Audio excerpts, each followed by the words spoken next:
अस्सलाम वालेकुम वरहमतुल्लाहि वबरकातुहू। भरोसा मजबूत रखें। एक गरीब ख़ानदान के लड़के ने अपने बाप से कहा, मेरे लिए बाईसाइकिल ख़रीद दीजिए।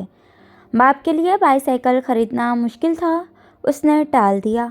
लड़का बार बार कहता रहा और बाप बार बार मना करता रहा। आखिरकार एक रोज़ बाप ने डांट कर कहा, मैंने कह दिया ना कि मैं बाईसाइकिल नहीं ख़रीदूँगा, आइंदा मुझसे इस किस्म की बात मत करना। ये सुनकर लड़के की आंख में आंसू आ गए।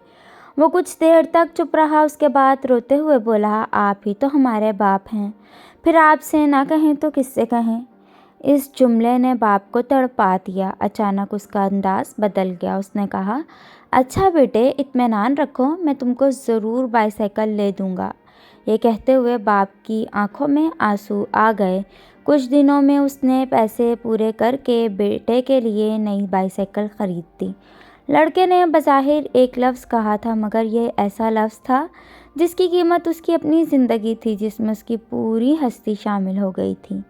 जब बंदा की आँख से अजस का वो कतरा टपक पड़ता है जिसका तहम्मुल ज़मीन व आसमान भी ना कर सकें, ये वो लम्हा है जबकि दुआ महज ज़ुबान से निकली हो और एक लफ्ज़ नहीं होती बल्कि अपनी शख्सियत को मिटा देने, ख़त्म कर देने की इंतहा बन जाती है। उस वक्त अल्लाह की रहमतें अपने बंदे पर टूट पड़ती हैं।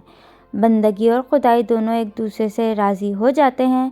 कादिर मुतलिक आजिज़ मुतलिक को अपनी आगोश में ले लेता है। जब इंसान अपने रब पर इस कदर भरोसा कर लेता है कि उसके अलावा कोई भी उसकी ज़रूरत पूरी करने वाला नहीं, तो अल्लाह भी अपने बंदे को मायूस नहीं लौटाता, उसकी दुआ ज़रूर कबूल करता है।